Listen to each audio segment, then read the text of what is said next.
Good evening dear friends. आज हम लोग 10th क्लास के संस्कृत सिलेबस को लेकर के आए। इसको पूरा कंप्लीट रूप से सीखेंगे।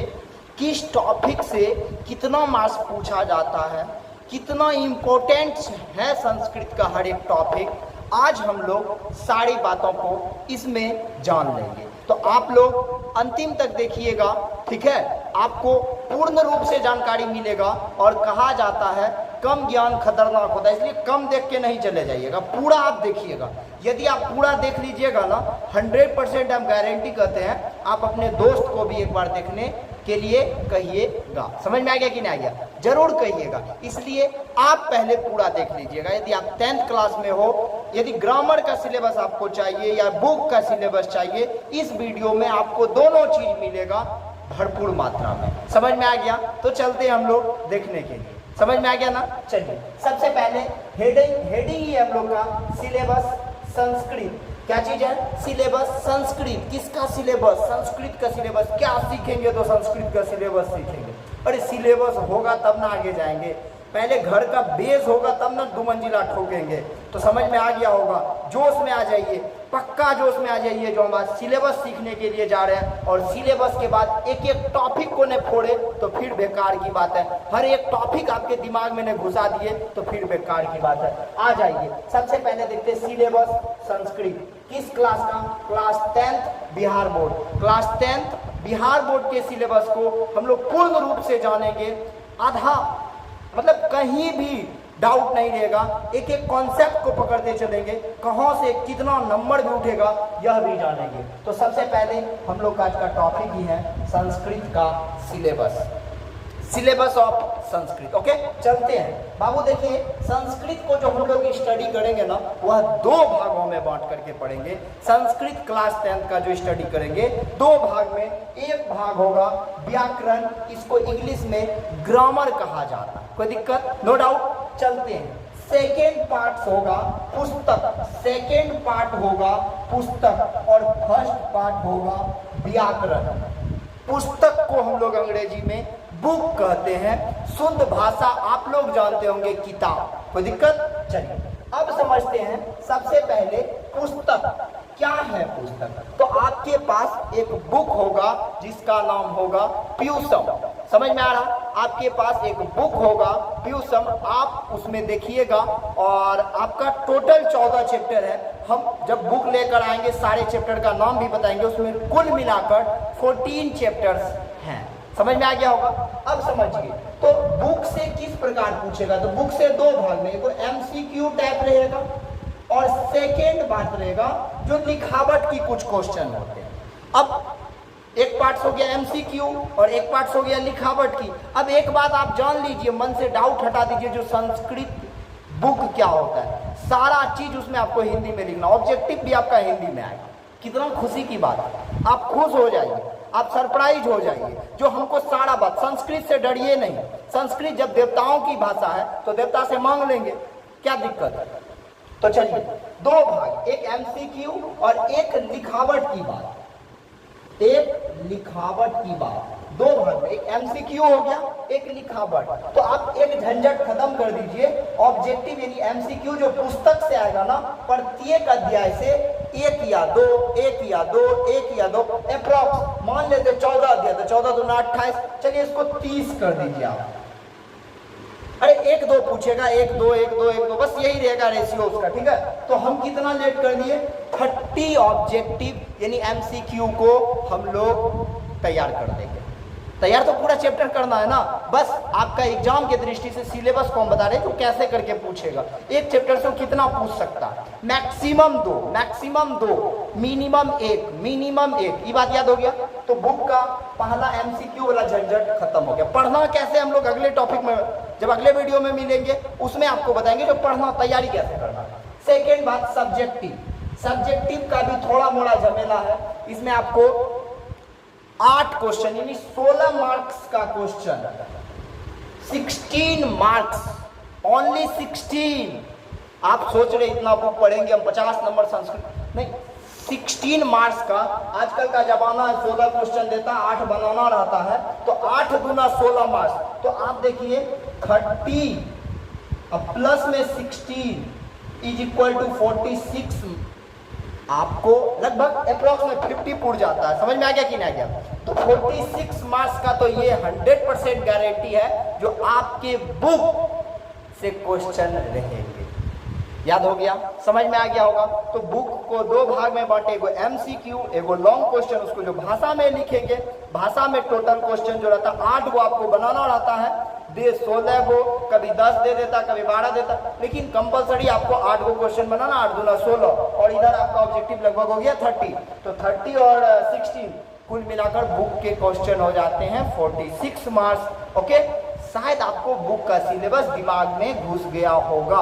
फिर से समझिए, बुक दो भाग में, एगो MCQ, एगो लिखने वाला लिखावट, जिसको आप लोग कहते हैं शॉर्ट क्वेश्चन। इसमें केवल एक लाइन में 1 लाइनर क्वेश्चन आएंगे, आपको लिखना है, उसी को आप मानिए तो शॉर्ट आंसर टाइप या लॉन्ग आंसर टाइप। कोई दिक्कत, जरा सा भी डाउट?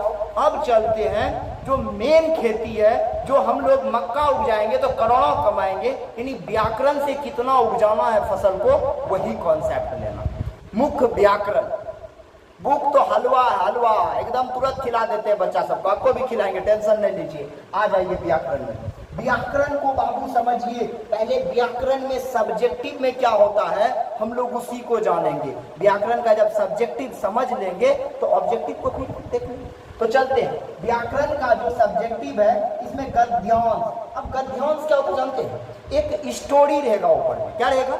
स्टोरी रहेगा, और उस स्टोरी को आप क्या कीजिएगा, पढ़िएगा और नीचे के क्वेश्चन को बना दीजिएगा। तो हलवा वाला बात है ना, हलवा को मुंह में दिए चल गया ना, तो आपको याद रहना चाहिए गद्यांश। गद्यांश कितना नंबर का पूछता है? 13 मार्क्स का। ओके, क्लियर हो गया होगा? सच में क्लियर हो गया ना? चलिए आप देखते हैं। फिर दूसरा टॉपिक रहेगा पत्र लेखन। वो जो आता है ना छुट्टी उट्टी लेने के लिए प्रधानाचार्य जी से, कचरा हो गया डीएम साहब से साफ करवाना, नहीं डीएम को कह के साफ करवाना, डीएम साहब से साफ नहीं करवाना है। समझ में आ गया कि नहीं?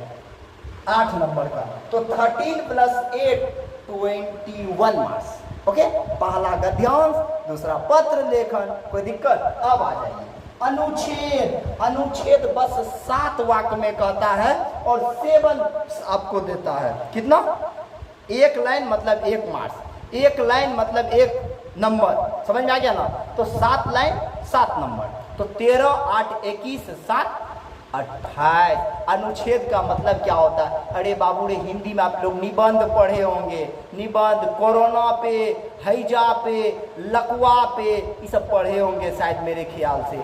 जैसे बेरोजगारी पे, महंगाई पे, ये सब विद्यालय पे, स्कूल पे, गाय पे, बकरी पे, घोड़ा पे, ये सब पे यही हो गया अनुच्छेद। किसी के बारे में टिप्पणी कर, समझ में आ गया? तो ये कितना नंबर का? 7 नंबर। 13 8 21 7 28। अब आपको 6 गो बाबू अनुवाद बनाने के लिए देगा। क्या देगा? 6 गो अनुवाद बनाने के लिए देगा। वृक्ष से पत्ते गिरते हैं, वृक्षात पत्राणि पतंती। आप खट से जानिएगा, खट से मारिएगा। कैसे बनाना है टॉपिक में मिलेंगे लेकर के, कैसे अनुवाद बनता है, सारी बात हम लोग वहां जाकर करेंगे। तो अब आप बताइए, 13 8 21 7 28 6 34, अंग्रेजी में कहता 34। अब बुक का 8 दूना 16 16, कुल मिलाकर कितना मार्क्स हो गया सब्जेक्टिव?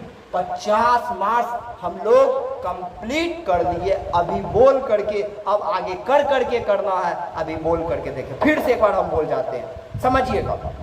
सब्जेक्टिव पूरा सिलेबस बोल रहे हैं, व्याकरण बुक सब मिला देते हैं, है ना?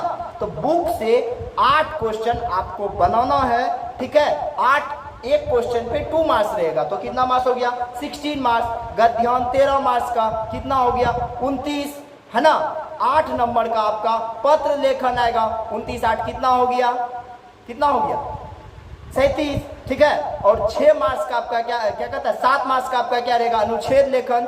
तो 29 और 7 कितना हो गया? देख लीजिए, 29 यहाँ थे ना जी, 16 का क्वेश्चन आंसर, 13 का हो गया गद्यांश, 16 13 29, 8 का पत्र लेखन, कितना हो गया? 29 8 37, और 7 का अनुच्छेद, 6 का अनुपात, कितना हो गया? 50 मार्क्स हो। समझ में आ गया कि नहीं गया? तो ये 50 मार्क्स का आपका सिलेबस सब्जेक्टिव का रहा जो हमने आपको दे दिया। अब तैयार कैसे करना है नेक्स्ट पार्ट में हम लोग देखते चलेंगे। अब देखते हैं एमसीक्यू पे कैसे पकड़ बनाना है, क्या चीज को कितना ज्यादा पढ़ना जो उससे नंबर हम लोग खींच लेंगे। क्योंकि मेरा एक कहावत है, पढ़े वही जो समझ में अच्छा से आ जाए, नहीं समझे तो बार बार पढ़े, क्योंकि विद्यार्थी का कुछ लक्षण होता है उसको आपको अपनाना पड़ेगा। जब तक हम लोग कई बार किसी चीज को पढ़ते नहीं है तब तक दिमाग में सेटअप नहीं होता, तो सब चीज को सीखेंगे। सबसे पहले देखिए एमसीक्यू में सबसे पहले आप समास को समझिए। समास 4 मार्क्स का पूछा जाता है। कितना मार्क्स का पता चला ना आपको? इतना दिन से नहीं ना जानते थे, जान गए होंगे। 4 मार्क्स का समास पूछा जाता है। फिर उसी का चचेरा भाई जो है संधि 4 मार्क्स का पूछा जाता है। कितना मार्क्स का बाबू? 4 मार्क्स का। फिर उपसर्ग, उपसर्ग जो है 4 मार्क्स का पूछा जाता है। और प्रत्यय भी कितना मार्क्स का पूछा जाता है? 4 मार्क्स का। फिर धातु रूप, फिर जो है ना धातु रूप 5 मार्क्स का पूछा जाता है। फिर वर्णों का उच्चारण जो है वो 2 से 3 मार्क्स का पूछा जाता है। ओके, वर्णों का उच्चारण 2 से 3, कौन कहां से, च का आवाज कहां से निकलता है, ये सारी बातें 2 से 3। फिर देखिए कारक प्लस विभक्ति, कर्ता ने कर्म को करण से सम, वही से कितना हो गया? 4 मार्क्स का पूछेगा। ठीक, वचन कितना? 2, कौन सा वचन, वह क्या कहता है, एक वचन द्विवचन आप लोग पढ़ेंगे संस्कृत में 3 वचन, एक वचन द्विवचन और बहुवचन। ठीक, फलम फले फलानी, एक वचन द्विवचन बहुवचन आ जाएगी। फिर चलते हैं हम लोग लिंग, स्त्रीलिंग पुल्लिंग और नपुंसकलिंग। फल क्या हो जाता है? नपुंसकलिंग हो जाता है। तो सब मिला के जोड़िए, 4 4 8 4 12 4 16 5 21 3 24 4 28 2 30 2 कितना हो गया? 32। कितना हो गया? 32 नंबर इधर हो गया और उधर आपको बता थे ना 28, 32 28 मिला दीजिए लगभग 60 कर रहे हैं ना। तो फिर इसमें कुछ क्या करता है, डबल ट्रिपल कर देता है। पहले 60 में क्या करता था, 10 को छोड़ दीजिए, आप 50 को बना लीजिए। अब क्या किया है, इसी को 100 कर दिया। 100 में आप 50 ठो सेलेक्ट कीजिए। तो इस सब में एक एक ठो क्या किया, सब जितना टॉपिक है आपका सब में 1 क्वेश्चन जोड़ दिया। तो कितना क्वेश्चन पूछने लगा? 100। तो ये 60 क्वेश्चन जब पूछता था, हाँ, तब जाके जो क्या करते हैं, अब 50 उसमें जवाब देना था। तो शायद आपको पूर्ण रूप से सिलेबस समझ में आ गया होगा।